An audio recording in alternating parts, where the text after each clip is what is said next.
الحق وزهق الباطل إن الباطل كان زهوقا. جاء الحق وزهق الباطل إن الباطل كان زهوقا. شیره د رمضان مبارک شروع ده. تراویح باس دی. تراویح ستا نستا په دا باندې چې کوم دی هغه یو خلکو چې کوم دی یو غوبل جوړ کړی دي دا سخن څوک به وایي څوک څه وایي څوک څه وایي وینې.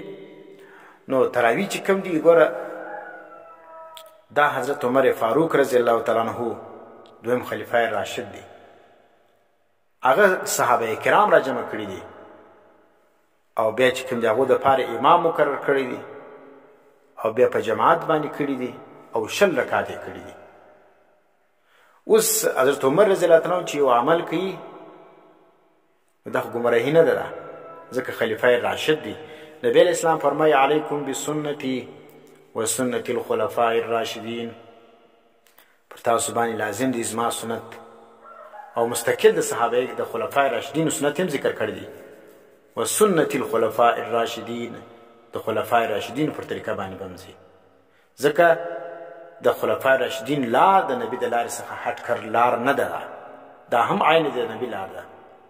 نو چې کوم کسان د صحابو د لارې څخه اخواته روان دي د اهل سنت نه دي. دا صحابه او نبی سره جلا کول دا ګمراهي ده.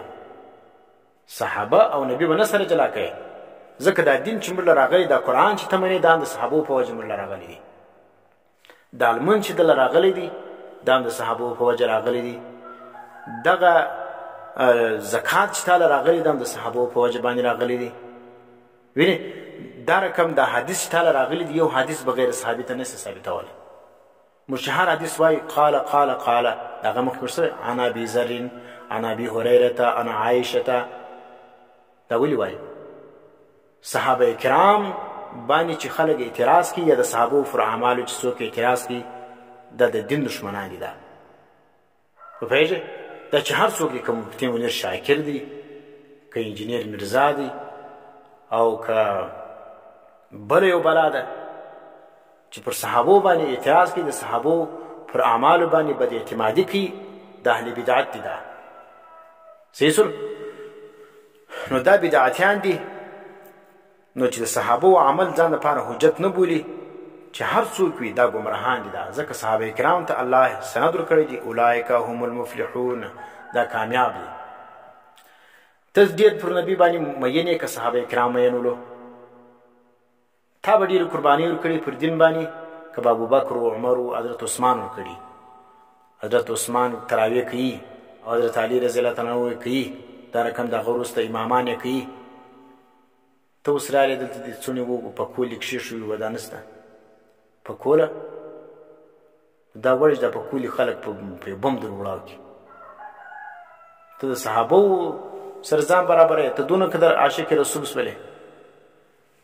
نو دا په کولیان مکولیان چې کم دي او دلته دا غټ پنډ لنګوټیان دا ببرسري دا بریلویان صحیح سول. دا ببرسري هم د اهل سنت والجماعت نه دي.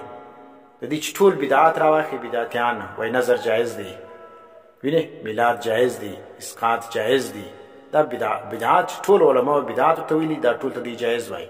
الصلاة والسلام علیک یا رسول الله په دا طریقه باندې وایي د غایب په صیغه باندې ورته جایز دی. وایي نبي چې کوم دی هغه اوري د دې ځای څه اواز اوري او تاله را رسېدی سي.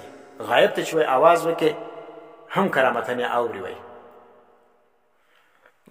نو ټیک رسول دا چې سلو دا ګرځي داسې عقاید دي چې دا د صحابه کرامو څه د دې ثبوت نشته. دا ګر بدعات دي. دا